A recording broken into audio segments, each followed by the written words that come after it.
Halo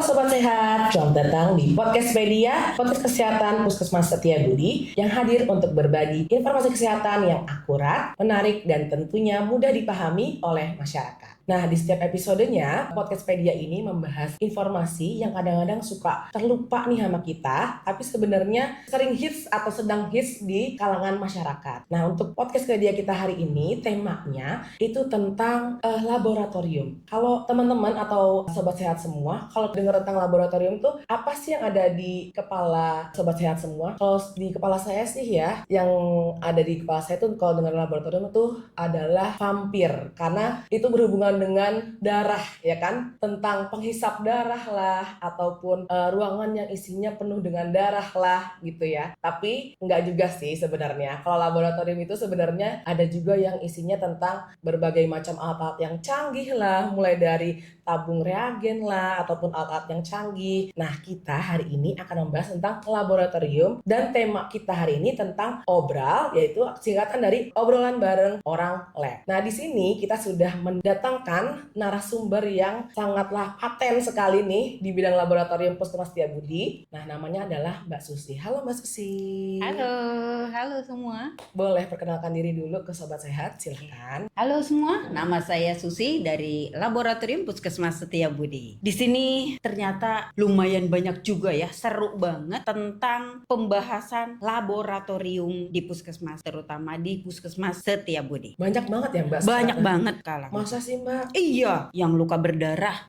yang nggak berdarah. Oh gitu. Mm-mm. Bukannya katanya tuh ya, kayaknya kalau pasien-pasien denger tuh ya ceritanya, kalau orang lab tuh kayaknya kerjanya cuma dateng, periksa darah, terus abis itu cek-cek darah, abis itu udah selesai gitu doang. Enggak ya? Enggak dong. Enggak ya? Kalau Banyak kita ya? itu ada yang bagian, karena di puskesmas itu kan termasuk ke dalam yang preventif, promotif, dan ada sedikit bagian kuratifnya. Jadi nggak usah aneh nih. Kalau kita mah selain nunggu pasien yang datang, kita juga ngikutin nih pasien yang kemana mau screening, Oh, kita gitu. ngikut ke sekolahan, kita ikut ke lansia, kita bantu. Nggak cuma nunggu doang tuh di? Enggak Oh dong. gitu. Oh, ikutan ke lapangan gitu juga ya Mbak Ikut ya? ke lapangan. Oh, gitu. Sama bantu surveillance nih. Kalau ada tiba-tiba potensi yang wabah, wah ini ada difteri, kita ikut bantu. Oh gitu. Betul. Jadi kita nggak cuma ada di dalam ruangan saja, cuma ikut ke lapangan juga berarti ya? Betul. Kayak ada yang namanya labkesmas itu ya Mbak berarti ya? Betul. Labkesmas itu apa sih? Laboratorium Kesehatan Masyarakat itu ya berarti? Ya, jadi Labkesmas itu sebenarnya penataan ulang dari laboratorium puskesmas yang terdahulu. Jadi dikembangkan. Yang dulu itu laboratoriumnya itu hanya meriksa saja, terus tanpa ngambil data secara keseluruhan, bagaimana yang screening tanpa diolah. Maka kedepannya Labkesmas ini akan mengutamakan juga koordinasi dan berkomunikasi dengan lintas klaster. Oh gitu. Betul. Kayak misalnya mau ada wabah tertentu gitu. Nah, misalnya kayak ada wabah COVID. Nah, itu juga Mbak yang ikut turun juga si orang labkesmas ini berarti. Betul. Jadi makanya pas lagi COVID itu juga kan kayaknya orang lab gitu yang paling sibuk ya Mbak berarti. Iya, jadi belajar sebenarnya Labkesmas ini belajar dari kasus COVID sebenarnya.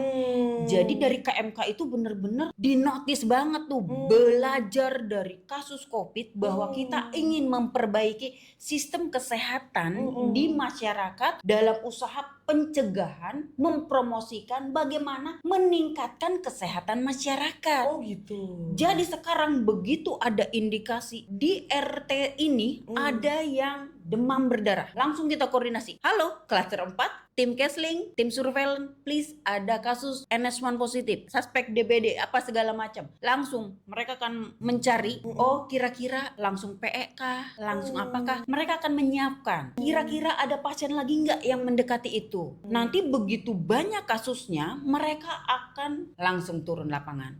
Kira-kira ada jentik enggak? Pokoknya follow up-nya itu mereka akan lanjutkan harus seperti apa. Jadi akan lebih mudah untuk mencegah sehingga bisa tidak sampai wabah atau KLB. Jadi terintegrasi gitu ya Mbak ya? Betul. Oh, layanannya gitu. terintegrasinya nggak cuma lab aja atau nggak cuma perlayanan saja, tapi langsung terintegrasi semuanya sampai ke labnya nanti ya. Betul, nanti Oh, seperti keren itu. banget ya berarti ya Sobat Sehat sekarang ya. Oke. Terus Mbak nih, kadang kan si pasien ini bingung nih kalau udah masuk lab. Kita kan abis masuk lab nih, terus bingung. Ngapain aja sih? Abis masuk lab tuh kita harus ngapain? Abis itu kayak ditensi dulu lah atau mau ngapain lah. Ngapain sih Mbak abis itu? Sebenarnya kalau pasien itu mau periksa, kita udah siap-siap dengan 3 pakemnya, yaitu pra-analitik, analitik, dan pasca-analitik. Dari pra itu, begitu pasien datang, petugas lab udah nyiapin nih, periksanya apa, formulirnya apa nih yang diminta. Terus tabungnya warna-warni kan, sekalian tuh di lab. Nah, pemeriksaan ini butuh tabung apa? Berapa mili? Makanya tanpa ACC, tanpa kejelasan dari apa yang diperiksa, kami nggak bisa ngambil darah. Karena jenis pemeriksaan menentukan tabung dan jumlah mililiter darah yang akan kami beda-beda ya, Mbak? ambil. Betul. Kalau di analitik, tim analitik udah beda sendiri dia kesibukannya. Dari mulai QC-nya, persiapan reagennya, kondisi alatnya seperti apa, itu tim pencuciannya itu oke tidak gitu. Terus maintenance segala macam udah checklist hijau semua enggak gitu. Sampai dengan semuanya itu kalau begitu keluar hasil, lalu ini harus butuh pengenceran enggak? Makanya kadang ada yang hasilnya itu berupa estimasi gitu, karena harus dikonfirmasi atau tidak gitu. Betul. Dan yang terakhir itu adalah pasca analitik. Pasca analitik itu adalah bagaimana tim validasi memastikan bahwa hasil ini benar-benar. Artinya tim validator ini akan melihat hasil HB-nya segini, orangnya begini, ininya segini. Dia bisa konfirmasi pembatalan untuk validasi. Karena tidak semua hasil itu valid. Oh gitu. Harus ada pertimbangannya. Ini HB-nya 17. Tetapi hematokritnya kok rendah banget sekian-sekian. Mohon diulang tim analitik. Jadi harus apa yang menjadi kecakapan di validator itu, kekuatan mata dan ketelitian. Itu udah beda lagi ranahnya. Tim validator itu dia ada pelatihan sendiri apa gimana Mbak? Ada. Oh gitu. Dia khusus sendiri. Bagaimana memvalidasi, bagaimana per kasusnya, mengatasi kok ada kejanggalan-kejanggalan gitu. Betul. Ini juga pasti kan pasien sering bingung ya. Kayak misalnya tensi, kayak misalnya tes gula darah sendiri di rumah. Pasien saya tuh sering kayak, saya udah tes gula nih di rumah sendiri, kayak kolesterol sendiri di rumah ataupun tensi di rumah, kok hasilnya suka beda sama di puskesmas, ya kan? Emang bener nggak sih yang hasil di puskesmas itu sebenarnya akurat nggak sih Mbak gitu? Nah kita bisa buktiin nggak sih hasil di puskesmas itu pasti bermutu apa enggak, tuh bisa dibuktikan apa enggak? Nah, jadi dari sini kita harus paham dulu macam-macam alat. Macam-macam alat itu, yang pertama adalah alat yang secara tujuannya itu untuk screening aja. Untuk screening aja, otomatis dia biasanya akurasinya rada kurang.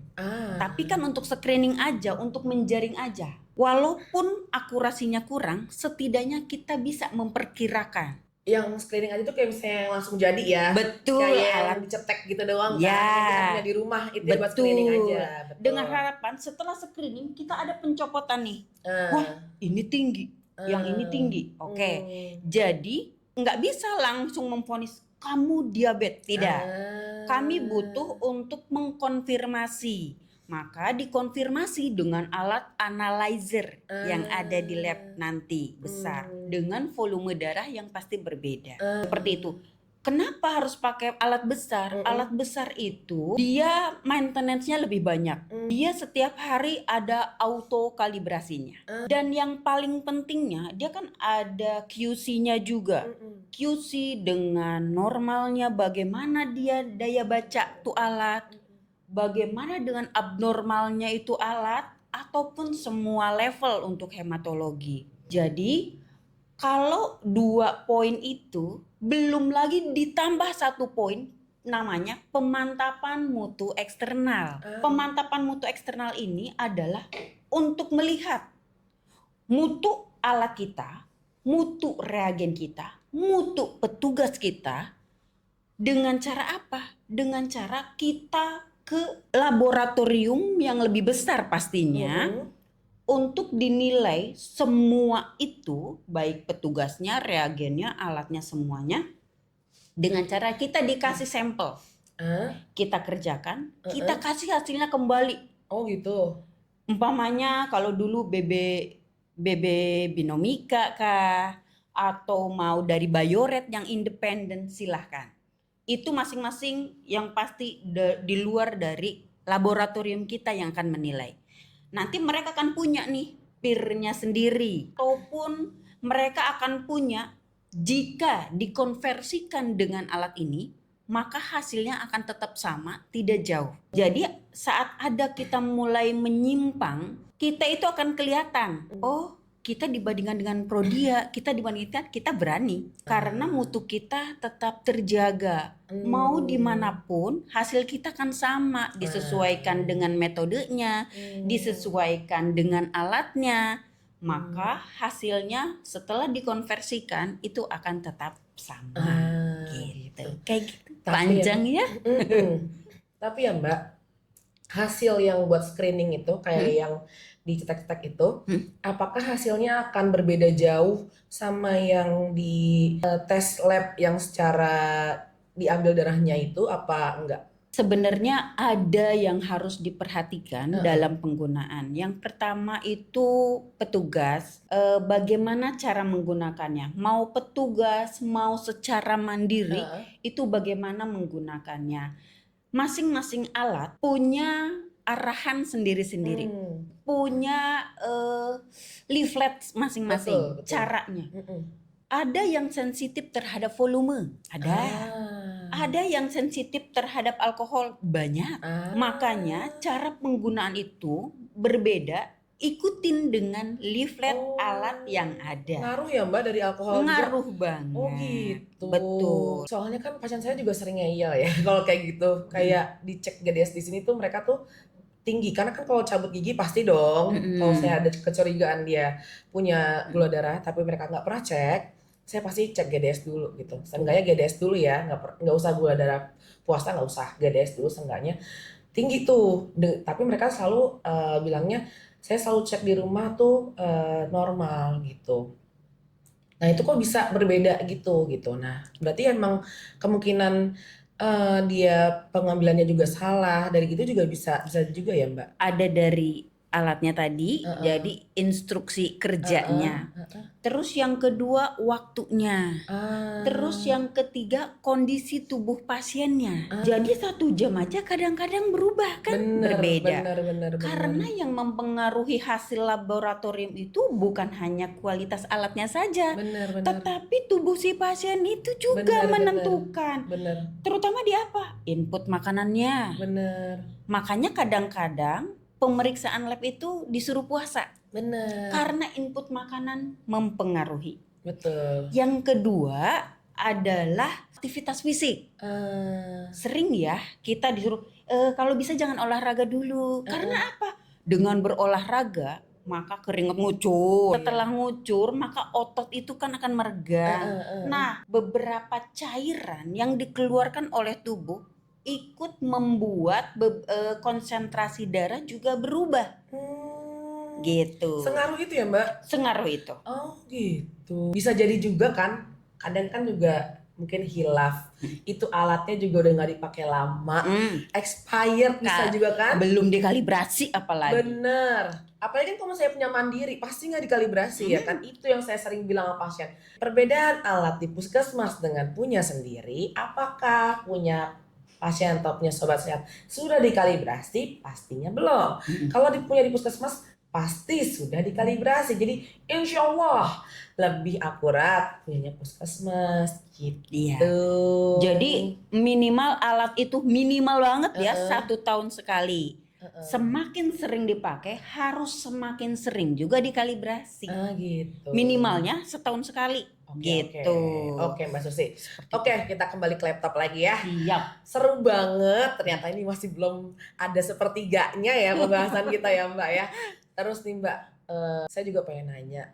Kan kalau misalnya kita mau ke lab gitu kan, mau periksa lab, pasti kan ditanya lagi nih namanya gitu kan. Kenapa sih kok ditanya nama lagi, padahal kita pas lagi daftar di loket pun kita ditanya namanya. Kenapa sampai di lab ataupun kita nih nyampe di gigi pun ditanya lagi namanya bener nggak, ini kenapa harus tanya namanya lagi, coba. Ya Allah, banyak banget yang begitu nanya. Serius ya kan? Jadi banyak pasien tuh yang nanya, itu benar nggak? Iya, Itu ada. saudara sendiri. Betul. Iya. Tapi di lapangan kita tidak 1, 2 bahkan lebih menemukan bahwa yang daftarin itu ternyata bapaknya. Betul.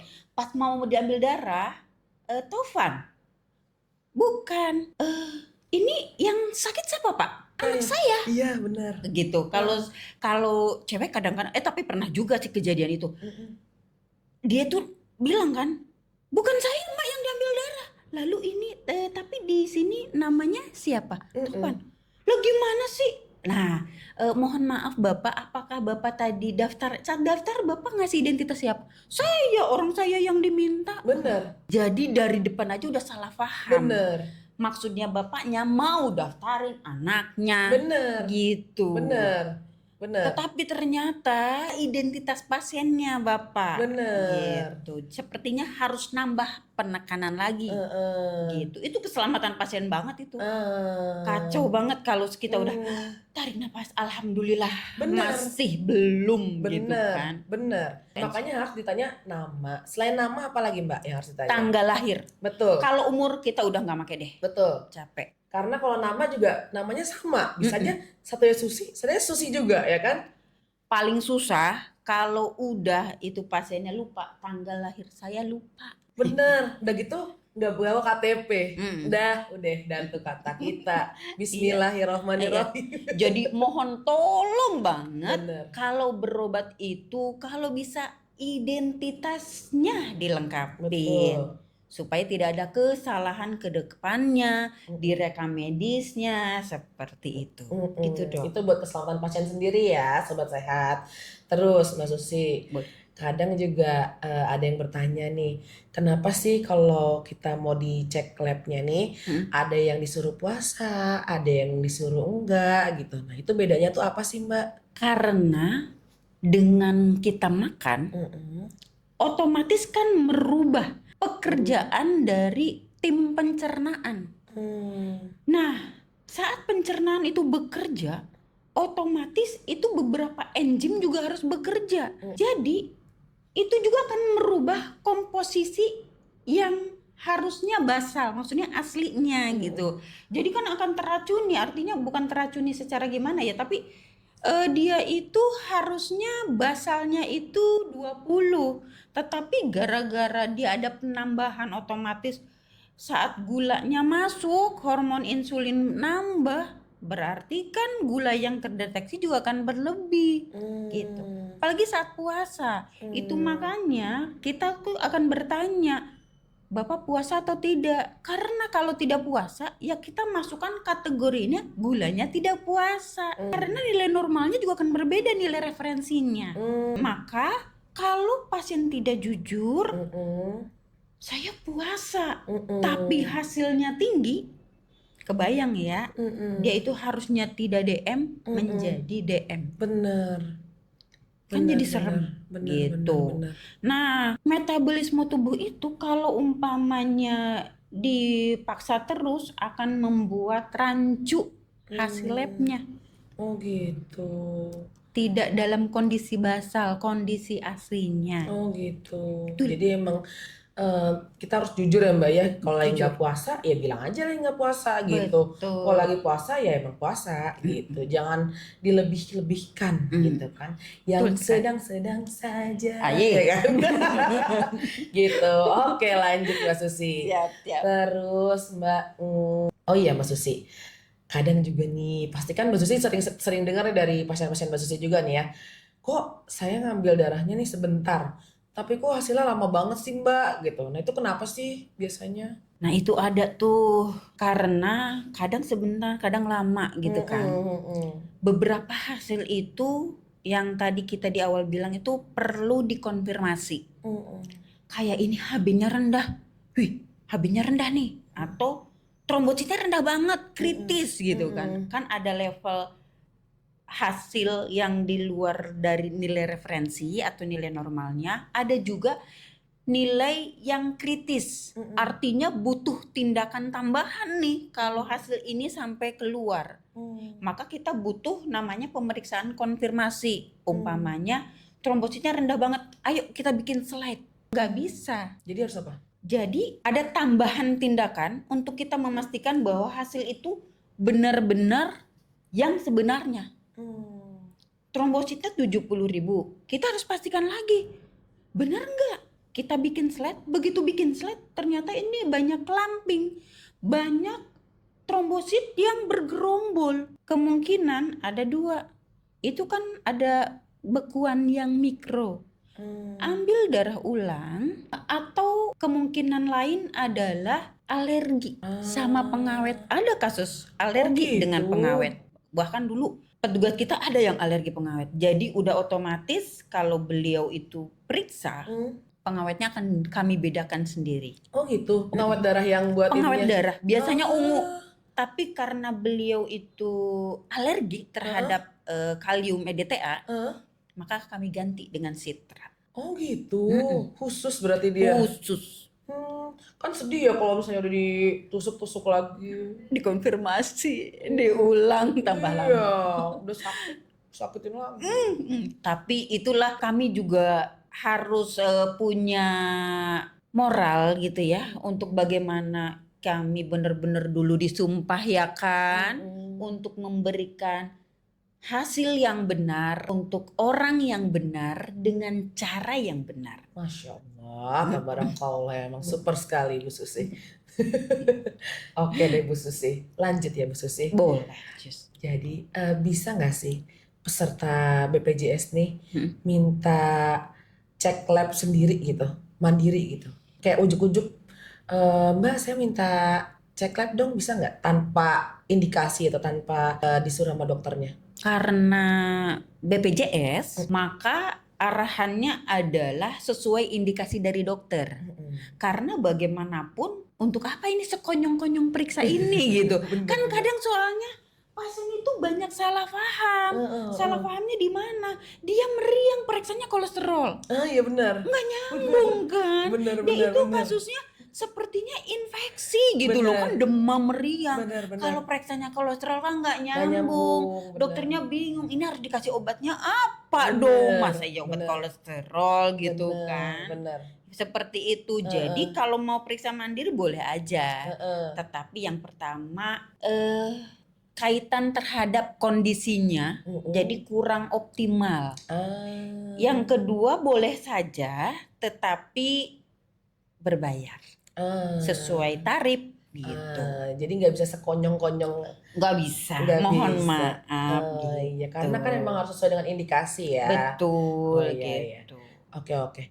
Terus Mbak Susi, sebenarnya apa aja sih layanan di laboratorium Puskesmas Setiabudi yang tersedia, cek-ceknya, cek pemeriksaannya itu tuh? Kalau kita di lab kesmas puskesmas, jadi yang tingkat 1 ini, yang tersedia itu kita mengacu ke KMK yang terbaru 1801. Nah itu tuh yang pertama itu terhadap beban penyakit terbanyak. Kayak anemi, kan banyak tuh. Anemi, talasemi, TBC, itu pasti ada di puskesmas. Karena apa? Itu beban penyakit terbanyak. Terus yang kedua itu terkait dengan potensi wabah atau KLB, atau yang dia itu dikonsenin sama global, DBD. Itu kan dia berpotensi wabah tuh. Sekalinya kasus, ada berapa kasus, jangan sampai itu menjadi wabah. Itu yang potensi wabah. Kalau yang dikonsenin sama dunia itu level global, itu kayak HIV, hepatitis, itu kan udah levelnya global, maka kita wajib harus ada. Ada juga gitu. Terus kalau yang ketiga itu yang terkait dengan faktor resiko lingkungan. Makanya Labkesmas sekarang akan menggandeng dengan kesehatan lingkungan Kesling. Karena ternyata kaitannya cukup besar. Kesling saat ini walaupun masih banyak merujuk ke Labkesmas yang tier 2 yang kabupaten kota, jadi sistemnya sekarang berjenjang. Puskesmas di tier 1. Nanti di Labkesmas tingkat 2 yang tier 2-nya itu layanannya lebih tinggi dari kita, metodenya lebih tinggi dari kita. Jadi otomatis saat kita ngambil butuh penegakan kayak tiroid. Nah, kita TSH kita ambil sampel di sini diperiksa, perlu ditegakkan, kita rujuk sampelnya ke level atas lagi. Nah, begitupun dengan air. Kesling kita punya sanitarian kit. Cuma kan itu baru screening. Untuk pengujian air, udara, untuk level puskesmas baru berupa screening. Untuk penegakannya kita tetap kirim. Oh gitu. Betul. Jadi ada korelasinya antara ini hepatitis A suspeknya ternyata positif. Berarti kan itu arahnya ke kolorektal penularannya. Bagaimana sanitasinya, bagaimana lain-lainnya kita serahkan ke tim surveillance dan klaster 4. Biar mereka lanjutkan mau seperti apa untuk follow up pasiennya. Kalau cek-cek yang kandungan makanan formalin gitu-gitu nggak ada ya Mbak? Ada. Ada juga. Tapi ada waktunya. Oh gitu. Nanti tim Kesling bersama kan suka ada yang pas takjil. Bener. Pengujian takjil itu mereka udah rutin banget deh. Menjelang berbuka mereka mah nguar cari sampel. Bukan nguar takjil, bukan. Tapi nguar cari sampel. Betul. Buat cek formalin. Luar biasa kan gitu. tim Kesling. Betul, ada juga ya Mbak? Ada. Itu nguji rodaminnya. Terus pengawetnya gitu. Betul. Kesian ya? Kesian sebenarnya. Banyak juga ternyata kerjaannya. Perjuangannya ya. Masya Allah, tabarakallah emang. Pegawai Puskesmas Setiabudi emang terbaik. Parah sih. Oke Mbak, lanjut lagi. Ini ternyata segmen mau terakhir. Boleh. Oke. Jadi kita tuh juga sering banget dengar akhir-akhir ini ada namanya laboratorium Prolanis Mbak. Apa sih Mbak sebenarnya laboratorium Prolanis tuh Mbak? Prolanis itu maksudnya kan program pengelolaan pengendalian penyakit kronis. Nah, di sini ada 2 kategori yaitu dengan hipertensi dan kencing manis gitu atau diabetes. Nah, untuk pasien dengan 2 kategori itu dapat memeriksakan paket laboratorium setiap 6 bulan sekali. Wow. Grade tong. Wow. Isinya itu ada fungsi ginjal, urium, kreatinin, mikroalbumin urin. Terus sama metabolisme lemaknya itu kolesterol total, trigliserid, HDL, LDL. Nah, untuk yang diabetes ditambah dengan HbA1c. Wow. Setahun 2 kali? Setahun 2 kali. Gratis Mbak? Keren kan? Gratis. Keren banget. Caranya gimana? Caranya cukup jadi anggota Prolanis. Puskesmas Setiabudi dong? Betul pastinya. dong. Kalau bukan anggota Prolanis Puskesmas Setiabudi bisa nggak? Bisa, tetapi udah terdaftar di Vaskesnya, sudah menjadi anggota Prolanis. Mau periksa nih Prolanis di kita? Boleh. Oh boleh. Tetap boleh? Boleh dong. Keren banget. Keren. Karena we love you. Tapi jangan lupa daftar Prolanis dulu, terutama Prolanis Puskesmas Setiabudi, ya kan? Nanti dapat loh lumayan banget setahun 2 kali ceknya. Free. Gratis, kapan lagi? Jadi nggak usah sekonyong-konyong lagi ya kan? Tapi sudah terprogram setahun 2 kali. Betul. Keren. Oke, saya juga baru tahu nih. Oke, lanjut. Jadi Mbak Susi, kalau Podcastpedia itu kita udah ada segmen yang khas banget, namanya kita tanya jawab sama netizen. Jadi ada pertanyaan dari netizen, kita pasti akan menjawab ya Mbak. Boleh. Nah Mbak Susi nanti jawab ya pertanyaan dari netizen ini ya Mbak. Jadi pertanyaan yang pertama adalah, kalau darah yang diambil banyak nanti jadi kurang darah, gimana tuh Mbak jawabannya? Aduh, ini kayaknya berlebihan deh. Soalnya transfusi aja baru akan dilakukan setelah seseorang dewasa itu atau seseorang itu kehilangan darah sebanyak 30-40%. Oh gitu. Jadi kalau orang dewasa isinya 4,5 sampai 5,5 liter, maka kalau dia berkurang 1,5 liter dong minimal. Iya. Sedangkan kita paling ngambil darah 3 cc sampai 5 cc doang gitu ya. Lebay Jadi banget. nggak usah khawatir. Lebay banget ya. Sobat Dengan sehat. pengambilan segitu tuh secara normal tubuh itu akan memproduksi kok. Oh gitu. Akan mencukupkan dengan sendiri. Oh gitu. Mungkin dia kira dia dihisap sama vampir mungkin. Biar kita awet muda gitu kan ya, Benar. Bob. Mungkin sobat sehat kira sobat sehat dihisap sama vampir. Saya juga mau biar awet muda ya kan. Iya dong. Vampir terus. Lanjut. Pertanyaan kedua. Kalau Siap. hasil laboratorium normal berarti pasti sehat. Emang benar? Tidak juga. Kenapa? Karena suka ada bias. Hmm. Bias ini yang umpamanya nih ya, umpamanya dia itu HB-nya bagus, tidak ada ini, tetapi dia trigliseridnya tinggi. Kayak paham. Ternyata trigliserid itu mengganggu pembacaan hemoglobin di alat. Karena trigliserid itu bentuknya berupa partikel, seperti partikel tepung, seperti susu. Kalau terlalu tinggi di dia trigliseridnya, maka akan menyebabkan plasma darah itu menjadi namanya lipemik. Lipemik itu dia kalau darah ini darah nih, dipisah. Cairannya kan biasanya bening. Iya. Kalau yang lipemik, dia itu kayak putih susu. Nah, putih susu itu yang mengganggu pembacaan hemoglobin sehingga menyebabkan tingginya itu palsu. Kebayang kalau orang anemi trigliseridnya tinggi, ya kan? Normal jadinya. Padahal dia anemi. Kesian ya. Betul. Pusing mulu. Makanya kadang-kadang walaupun dia tidak membutuhkan puasa pemeriksaannya, pada kategori beberapa orang itu tetap disarankan untuk puasa. Karena beberapa pemeriksaan walaupun gak butuh, tetapi ada yang mengganggu gitu. Ada yang ganjel ya? Ada yang ganjel. Begitu. Lanjut Mbak ke pertanyaan ketiga. Minum kopi boleh sebelum cek gula darah puasa. Gimana sih? Minum kan pertama namanya puasa ya. Iya. Yang kedua itu kan gula darah puasa. Pertama puasanya udah namanya puasa di lab walaupun berbeda dengan puasa Ramadan nih. Iya. Salah juga nih kebanyakan pasien tuh. Saya puasa Mbak, enggak minum, enggak ini. Bener. Padahal minum air putih mah boleh. Asal minum air putihnya jangan pakai gula. Bener. Gitu. Enggak, boleh sebenarnya. Air putih saja tanpa gula, tanpa perasa, tanpa pewarna. Bener. Pure. Itu boleh. Kalau kafein kebayang.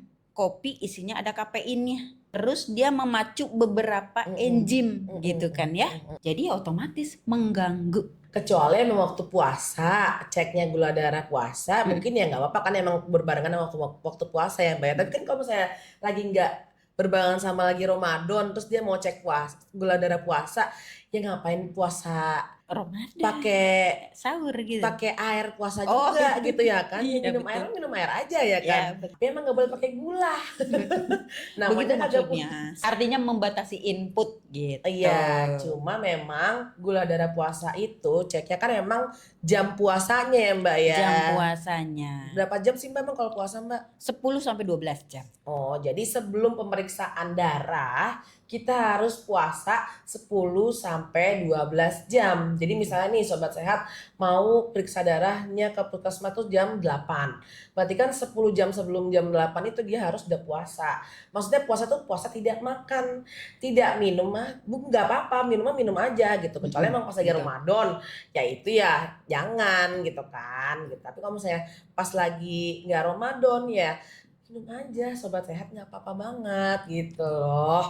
Ya kan kesian banget agak minum gitu. Tapi minumnya jangan pakai kopi, ya kan air putih betul. aja gitu Sobat Sehat, ya kan. Emang suka random ya. Iya, emang pertanyaan Sobat Sehat kan. Tapi Lanjut. bagus sih ya, daripada lebih baik bertanya. Malu bertanya saat di jalan. Malu berjalan. Walaupun kebanyakan nanya ya keterlaluan gitu kan. Enggak juga ya. Enggak juga dong Bunda. Yang pasti Sobat Sehat itu harus sampai benar-benar paham. Benar. Kami dukung. Yuk lanjut. Suka mau cek darah tapi takut jarum suntik. Gimana? Kalau itu sebenarnya Aku juga mindset takut. aja. Sebenarnya mindset aja. Aku takut disakiti. Aduh. Kami suka menawarkan loh. Sakitan mana dengan di ghosting? Bos banget suara dari belakang sana. Ya kan? Jadi lebih menyakitkan. Kadang-kadang apa yang kita pikirkan itu lebih menyeramkan apa yang kita Benar. lewati soalnya. Benar. Ternyata hidup begini aja kok. Iya kan? Benar. Walaupun udah disuntik berkali-kali juga tetap aja lebih sakitan di ghosting guys. Curhat. Mama. Enggak di ghosting, cuma gak dikasih kepastian. Enggak.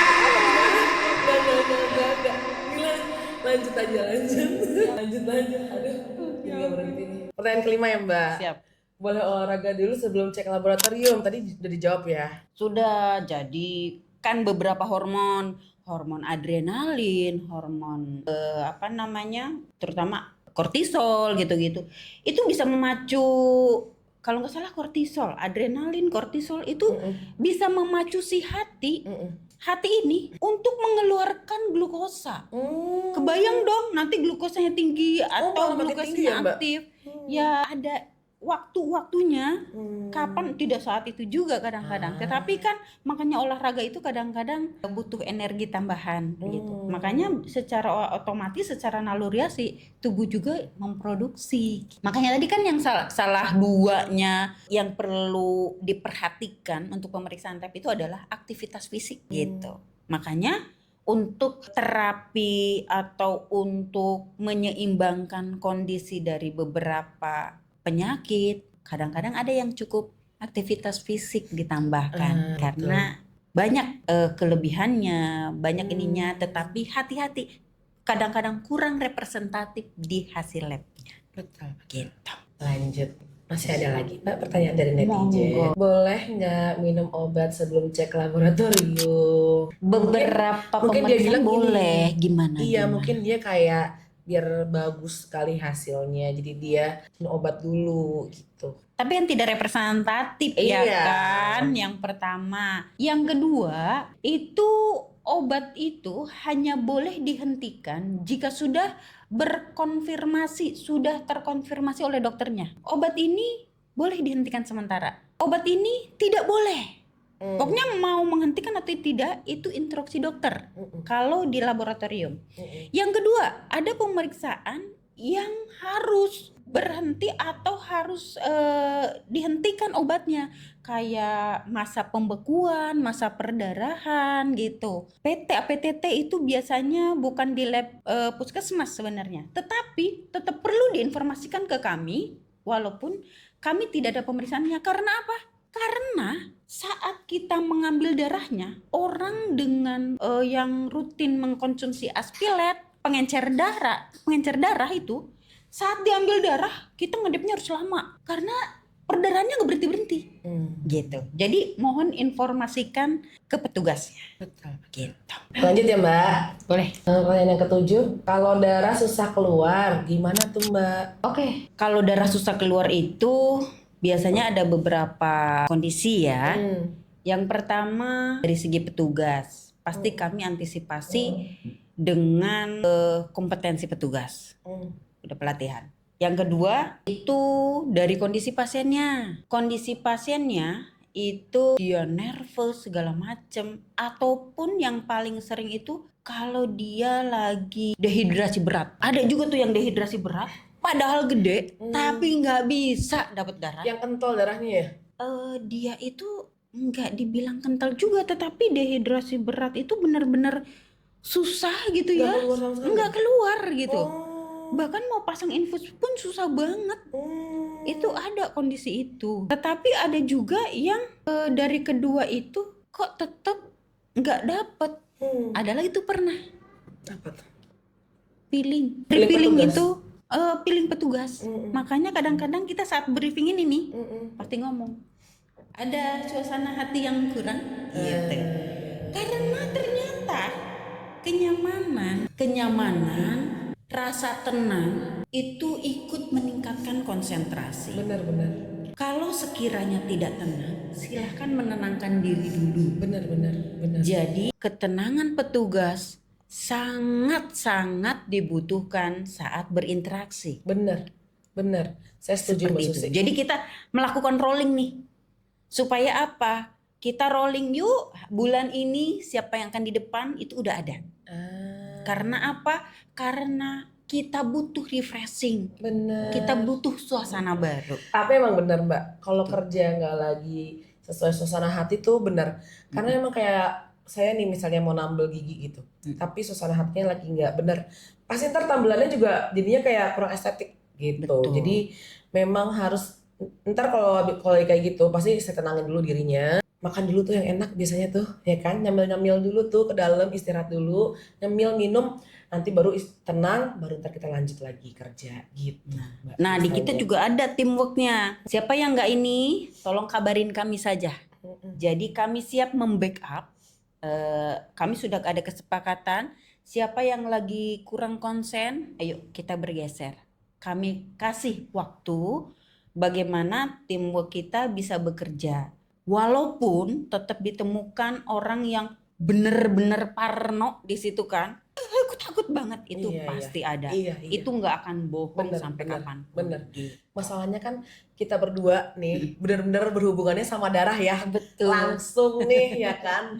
Mbak Susi dengan suntik menyuntik kita berdua sangat suntik menyuntik banget ya kan, darah banget kita berdua. Makanya kita juga konsentrasinya juga butuh konsentrasi yang benar-benar full gitu. Jadi benar-benar suasana hati harus berpengaruh banget sama kinerja kita. Makanya harus bagus, lagi konsentrasinya harus lagi full banget gitu. Saya juga setuju banget sama Mbak Susi gitu. Iya. Terus pasiennya juga sebenarnya harus mengerti juga ya. Kalau apalagi kalau misalnya lagi banyak banget pasien di luar juga harus mengerti keadaan petugasnya ya kan, jangan marah-marah gitu kan, karena kan petugasnya juga terbatas, di dalam juga terbatas kan. Kadang Mbak Susi saya tuh ya jam 11 tuh kadang belum sempat minum loh Mbak, belum sempat minum, belum ngapa-ngapain. Saya kadang bilang dulu sama pasiennya, bahkan belum bilang sama pasien, bilang sama petugas, sama perawat saya, Mbak bentar ya Mbak, saya minum dulu, ke kamar mandi aja nggak sempet gitu, karena saking pergantian. Terus udah gitu juga pasiennya kadang-kadang mau banget sih gitu. Jadi kan kayak tolong banget sobat sehat, mengerti juga, kita juga di dalam bukannya main-main, bukannya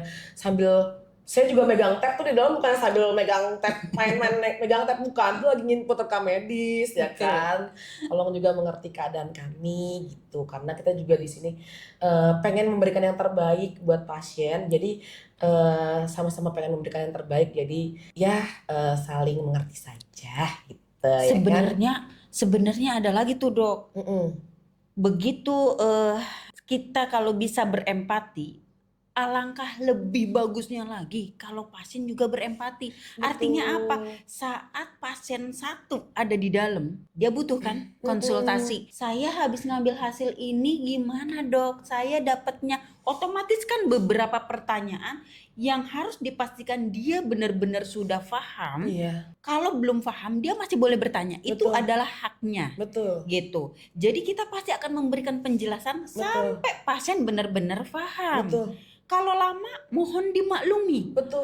Begitupun dengan pasien selanjutnya. Kan bisa kalau berharap bahwa ya Allah semoga saya juga nanti dilayaninya seperti itu gitu.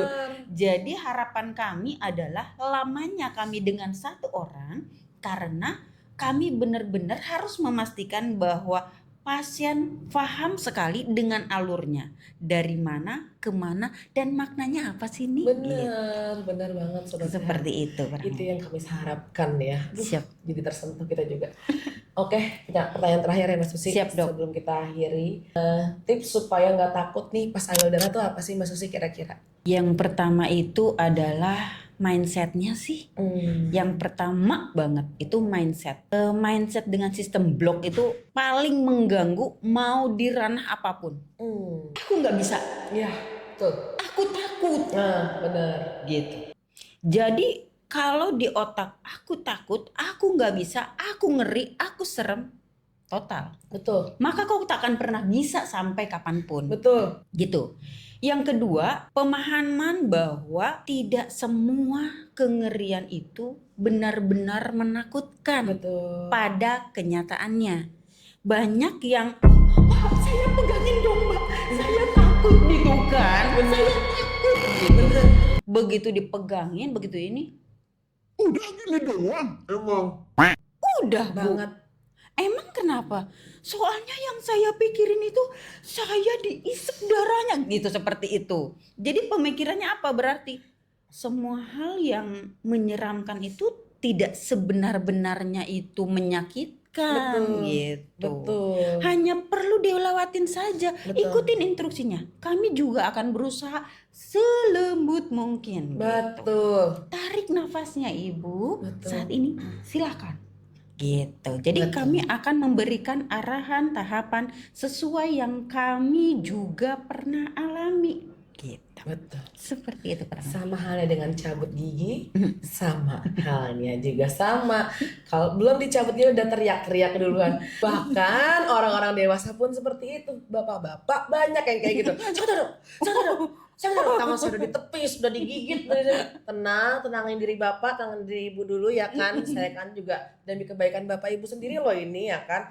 Sebenarnya kan kami ini bapak ibu nggak diperiksa juga nggak apa-apa ya kan, nggak diambil darahnya nggak kenapa-napa, nggak dicabut gigi nggak kenapa-napa, demi kebaikan bapak ibu sendiri. Tapi kok kenapa jadi kami yang kayak kesan yang kayak maksa ya kan gitu. Tapi ya nggak apa-apa, tenangin diri dulu. Tetap digigit tuh tangan saya. Nanti ditepis dulu, tapi nggak apa-apa, ya udah tenangin diri.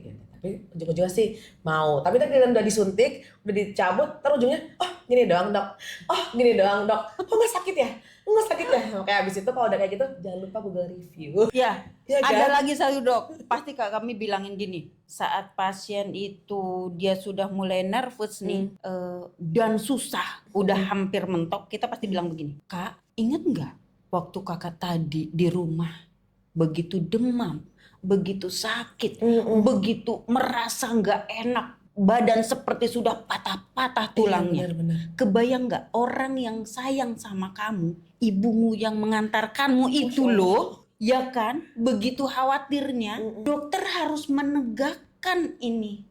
Kamu itu demamnya gara-gara apa? Benar. Tolong please bantu kami buat menegakkan apa yang kau rasakan. Benar. Sehingga kami bisa menolongmu. Nah, Benar. kan seperti itu. Akhirnya Benar. pelan-pelan akhirnya berpasrah. Benar. Oh seperti ini ya Kak. Benar. Iya.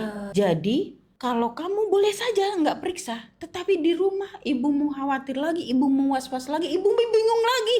Mau diapain ini? Kasih antibiotika. Tetapi kamu yakin ini karena bakteri? Benar. Belum tentu. Benar. Sekarang banyak DBD karena virus. Benar. Nggak butuh antibiotik. Benar. Gitu. Jadi penegakan dokter itu didapatkan dari hasil labnya yang kalau benar-benar akurat. Benar. Kalau umpamanya penegakannya secara visual sudah memang bagus mendukung, penunjang lab mungkin bisa dialihkan. Tetapi untuk mendapatkan benar-benar yang kuat infeksinya kan harus dikuatkan lagi. Benar. Yakin. Intinya memang dari mindset ya Mbak ya. Betul, Benar. mindset itu. Bahkan kadang udah kuat aja ngeliat sebelahnya nangis, kadang ikutan mindsetnya goyang lagi. Ya udah, semoga mindsetnya selalu kuat ya pasien-pasien kita ya. Amin. Amin. Oke, ternyata memang pekerjaan petugas lab ini jauh lebih kompleks dari yang kita bayangkan ya Mbak ya.